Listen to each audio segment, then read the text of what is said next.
Morning in America.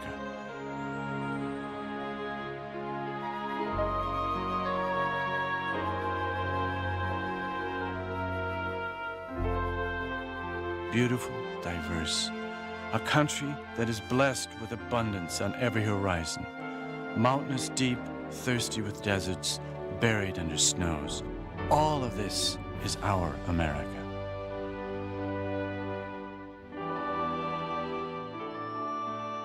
From east to west, it takes 5 hours for the sun to find its way over America. And this journey from above lets the morning lead the way.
I lift my lamp beside the golden door, it says on the Statue of Liberty.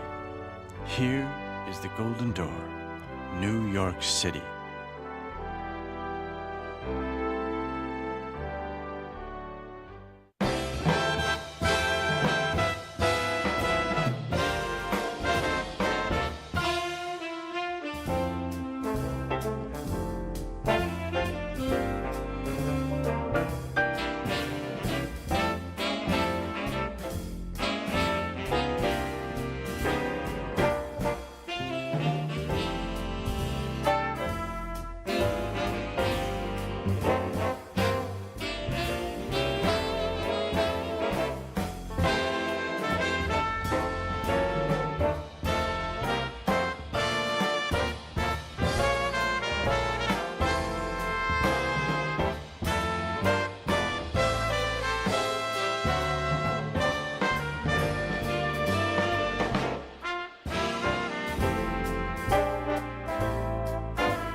City.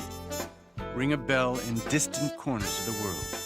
Far from America, the litany of buzzwords is familiar.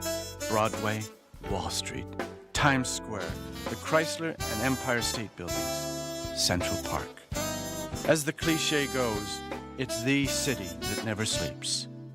New York moves to its own rhythm, its own beat, and the pace never stops, even under the cover of darkness.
Morning in Philadelphia.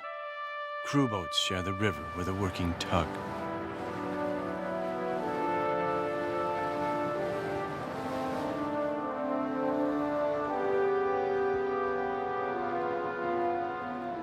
In the heart of the city, golden sunlight spills across the same streets that Ben Franklin knew back in 1776. The year a young Tom Jefferson wrote the Declaration of Independence.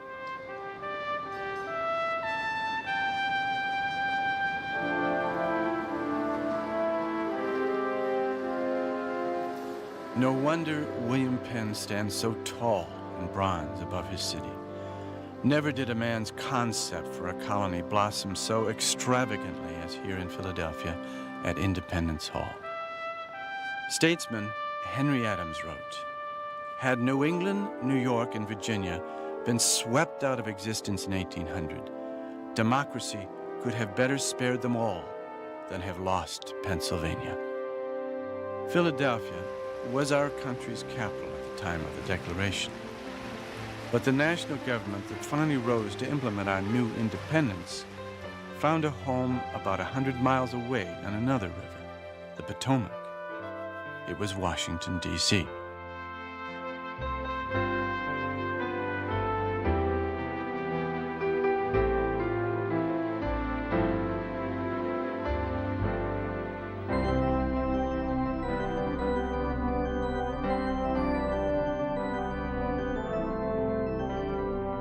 Washington, D.C. was carefully planned to house the seat of a daring experiment, a democracy run by laws based on a written constitution. In D.C.'s early days, the federal government was small. The capital remained a mere town. But as our nation built its memorials to brave deeds and gained its heroes and heroines, the little southern town rose to lead a great nation to prosperity. Through times of peace and times when service and sacrifice were required to preserve America's freedom and democracy.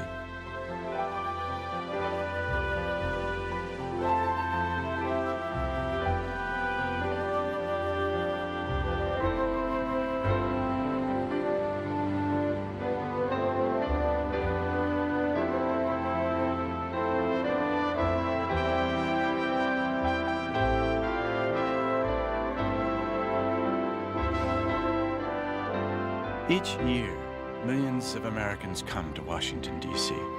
to stand silently beside exquisite monuments, to gaze upon the great symbols of democracy for the world.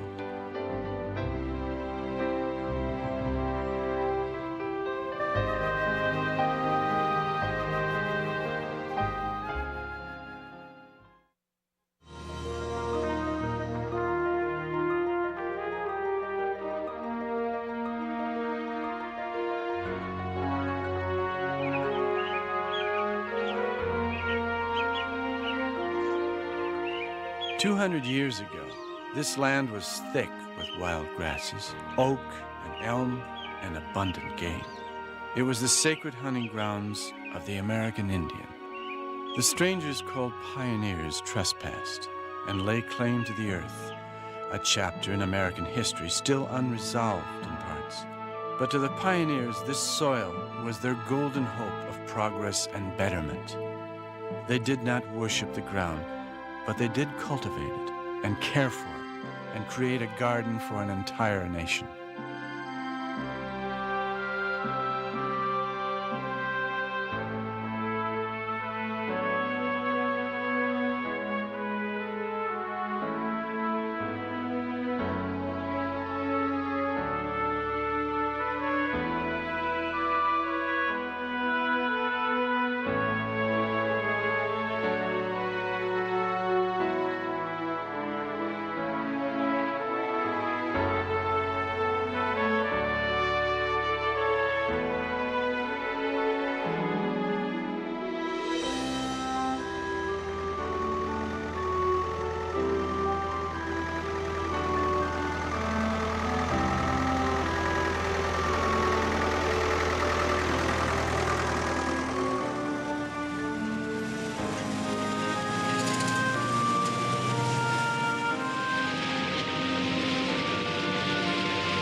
America's heartland. This farm country remains one of the nation's richest commodities. It stretches out like a giant checkerboard, each square 640 acres, or 1 square mile. And today, a single farmer can sow, fertilize, and reap entire square miles at a time, a monstrous productivity that feeds the world.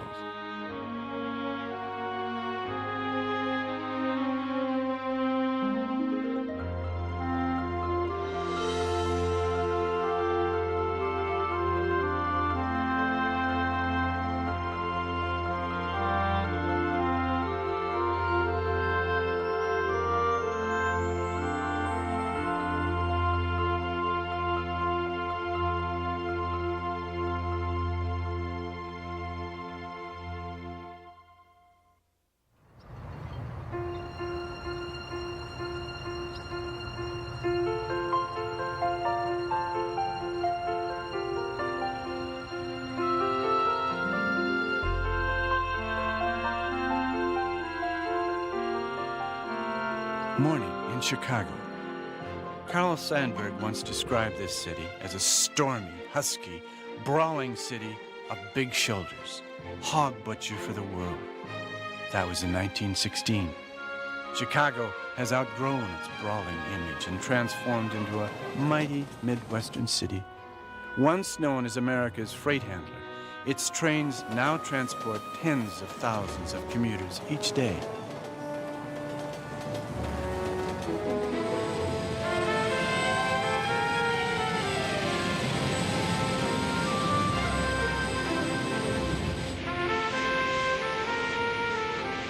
And though the greater Chicago area retains some of its industrial strength, the city's wealth is now showered on soaring buildings, museums, galleries, and parks, creating one of the most striking city profiles in the nation today. Chicago is America's kind of town.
heart of Chicago's charm can be measured 4 beats to the bar, 12 bars long. It's a simple progression called the blues. And Chicago is home to some of the best players in the world. In the words of one piano player, Memphis Slim, all the joints in Chicago, man, they really rock. They rock all day and all night, and they never stop. That's why I live in Chicago, so I can have a good time.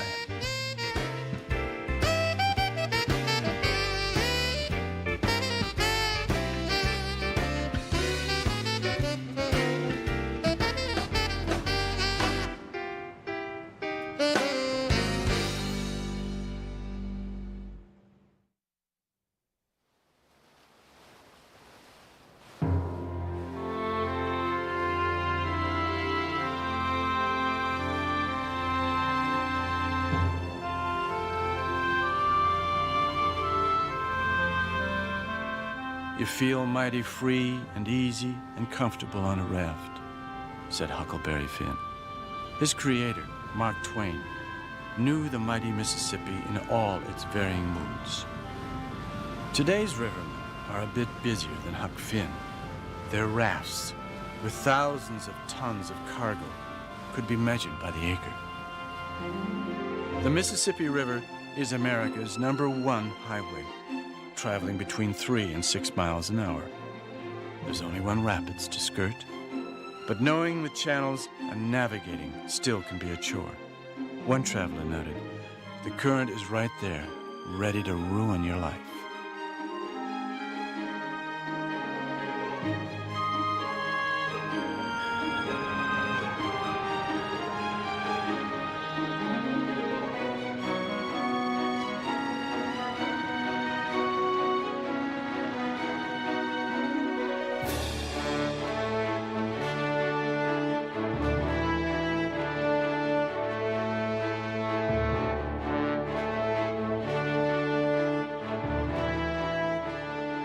St. Louis, gateway to the west, framed by its gleaming arch.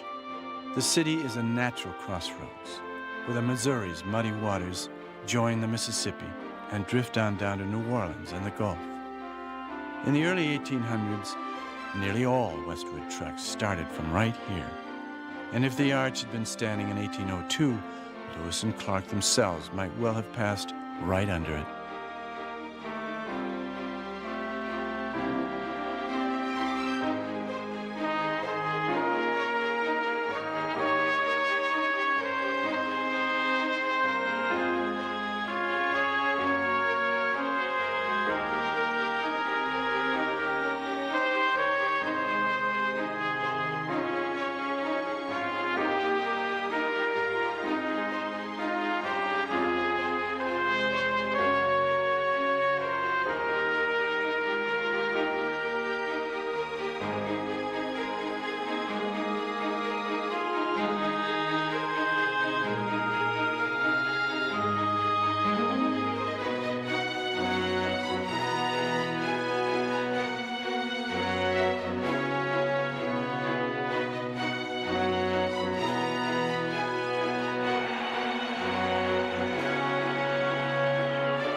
Texas always will be a giant among states, in size, in money, talk, politics, in the hearts and the hopes of its outgoing people.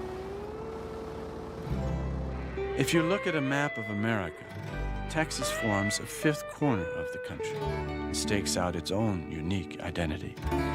It stands for crops, cattle, oil, air, and space, the Dallas Cowboys, and a few real ones, too.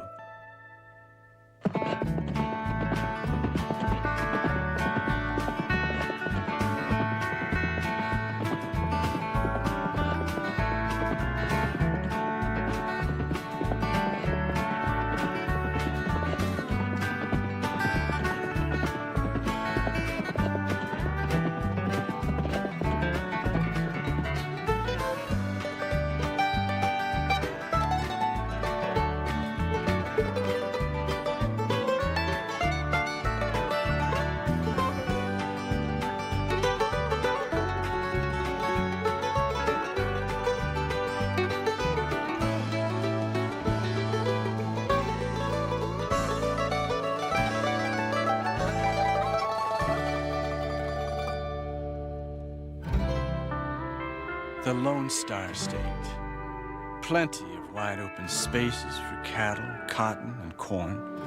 It's some of the flattest frontier in the West, stretching nearly 700 miles from border to border. As an old cowboy song goes about riding the range, the sun done rise and the sun done set, and here we is in Texas yet.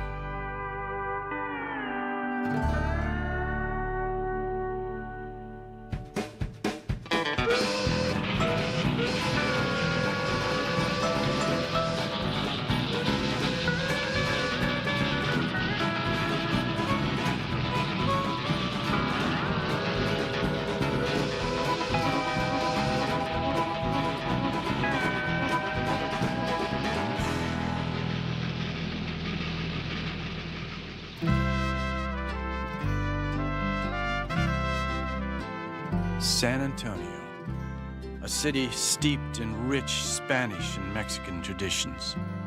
The San Antonio River meanders through the heart of town.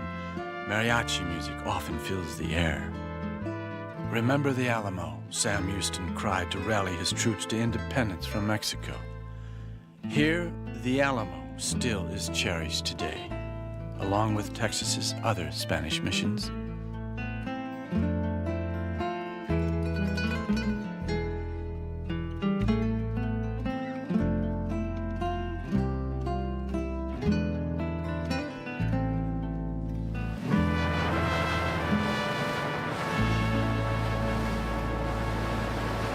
Galveston became a huge port after the discovery of oil turned Texas upside down nearly a century ago.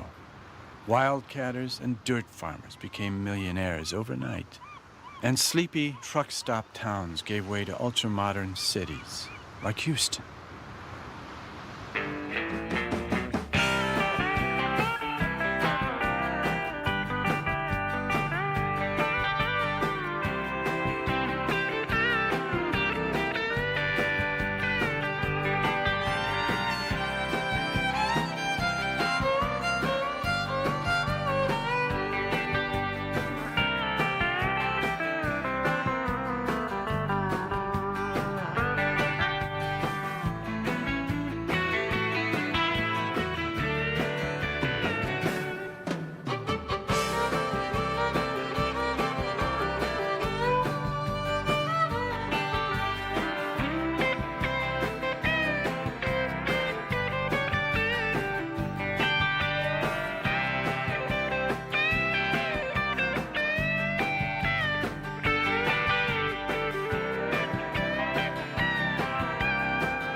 Just up the road from Houston is another spread, not too big, only about 32 acres. They call it downtown Dallas, the Big D. With all its glitz, it likes to think of itself as the ideal American city. And maybe it is. It grew from this soil because people here believed in the future, reached for it, risked all for it. And they fully deserve all they've gained of it.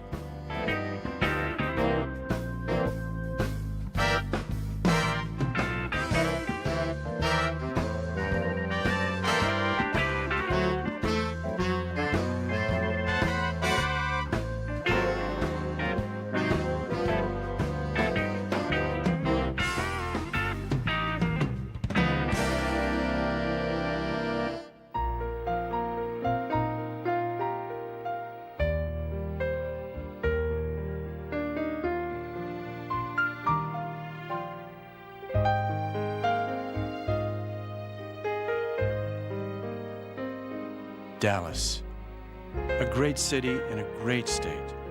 We all could stand to do a little bragging about Texas.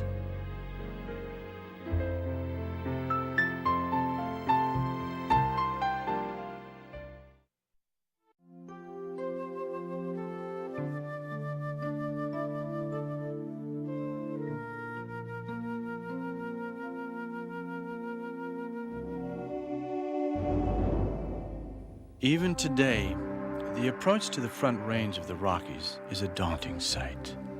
To the early wagon trains making their way across the Great Plains, the steady upward climb tested the soul. Many did not go further. Others eventually were able to make their way through the mountains and across the Continental Divide. One major route threaded through the American Southwest and passed by a desert plateau so deeply cut with canyons, so jumbled with buttes and pinnacles of eroded rock, that it defied careful exploration until this century.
This Red Rock country is another world. Gone are trees and grass, for here water is scarce. Yet millions of years ago, broad inland seas formed this land, first lying on it until the earth heaved upward, then gnawing through the rock to form deep canyons, buttes, and tall monoliths, bridges and arches, all bones of the earth's skeleton.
As mysterious as the landscape are the people here. Tall, handsome Navajos, Hopis and Zunis, and above all, the ghosts of the Anasazi, the ancient ones, who built their villages in cliffside caverns, farmed the green bottomlands 1,000 years ago, then were driven away by drought. Still, this country always has been, always will be a sacred place.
California has meant so much to so many Americans.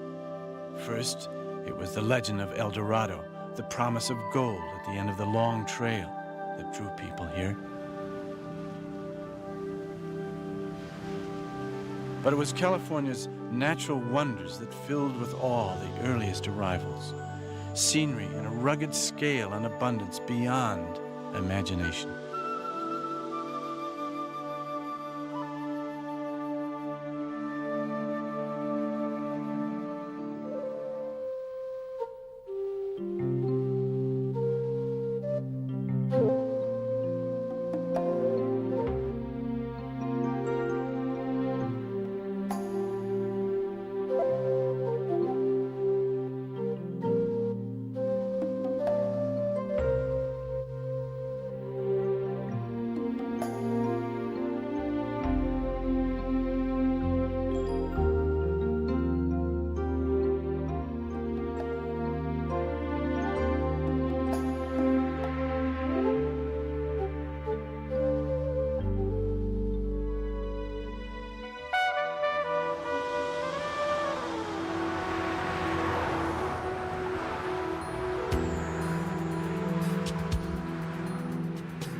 Sunrise on the Golden Gate, a cherished American emblem, a vision for world travelers, a sight which once seen is never forgotten.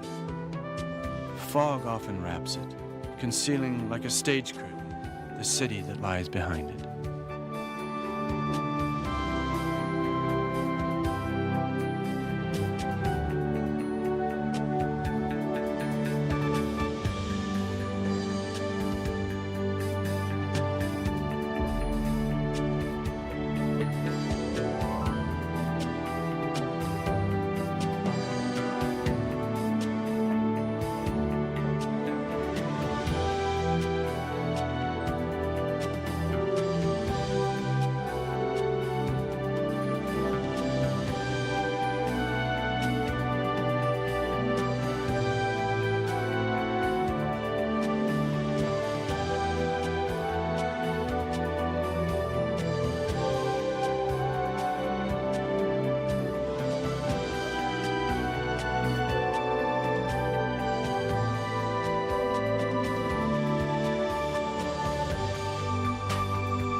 In America, if there is one place to be found, to be discovered, it's right here.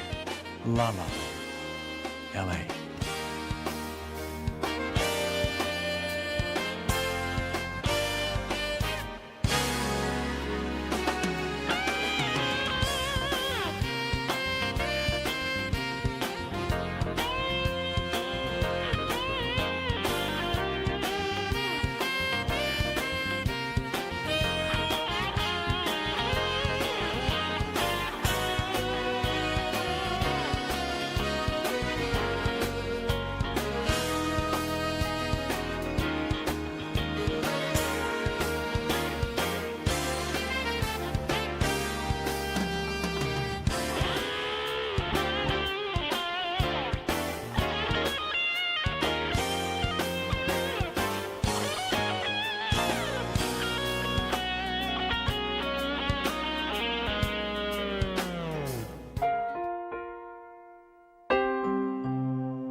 Where in America would commuters use a float plane instead of an automobile? Where they fly to work over pristine scenery instead of uncrowded roadways flanked by endless suburbs? Where? Alaska. Just another of our United States, the 49th to be exact.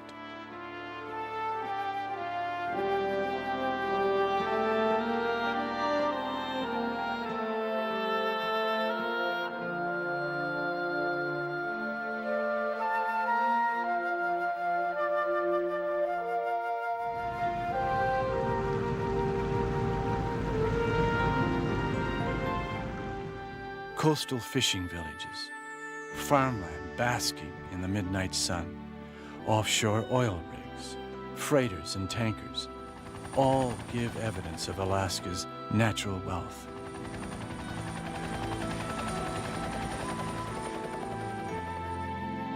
Hard to believe that in 1867, the United States bought it from Russia for under 2 cents an acre.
Frozen rivers meet the sea and crumble into gigantic shards of clean blue ice.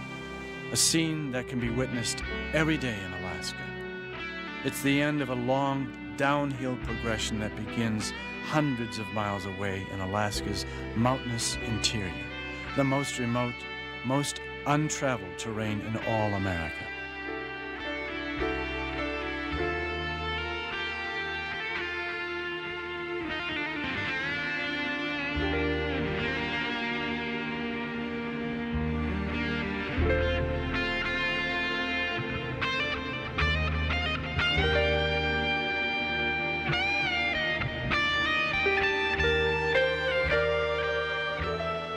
Denali, the Indians call it, the Great One.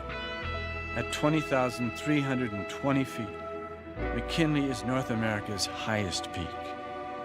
In 1913, the first person to conquer it, Hudson Stuck, described his view from the summit like looking out of the very windows of heaven.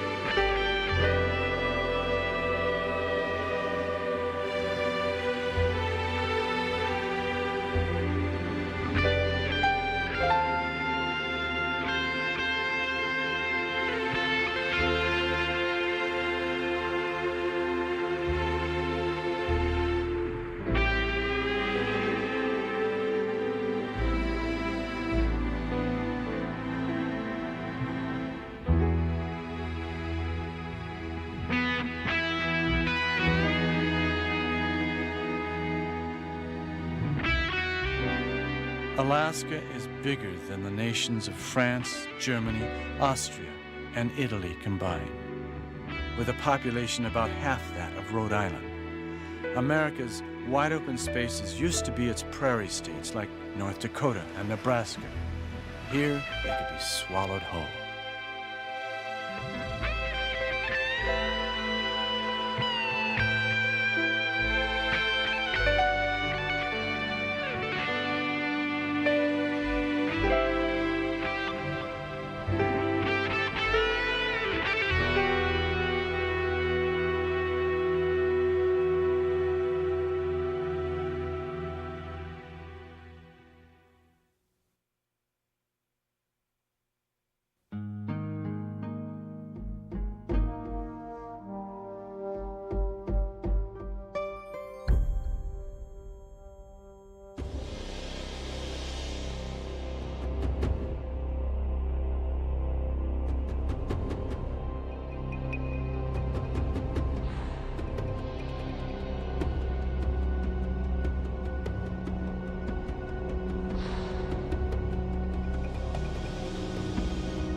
Hawaii, formed by volcanoes in the depths of the Pacific. America's newest state is still being born today. On the Big Island, Kilauea erupts, billowing ash and steam. Superheated lava slithers downhill and adds a few cubic feet to the bulk of our 50th state.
In Hawaii, water is everything. A deity that drenches ferns, palms, the fragrant blossoms that form leis. Water irrigates the acres of pineapple, cane, and coffee, laps on small secret beaches. Water carves the very shape of the islands, forms endless blue horizons in every direction.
Morning in Iowa, the very heart of America, like a Norman Rockwell painting.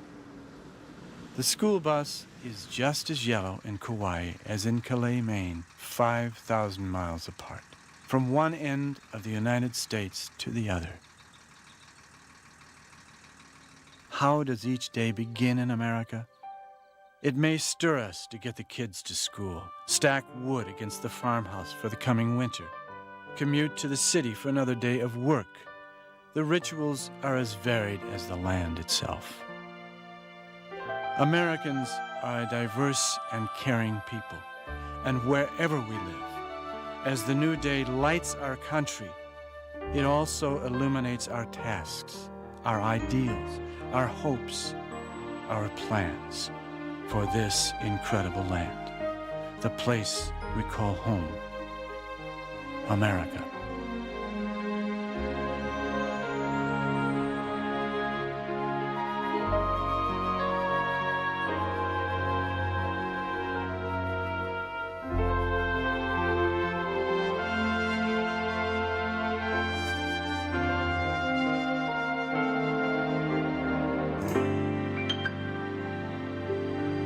Oh, beautiful, for spacious sky.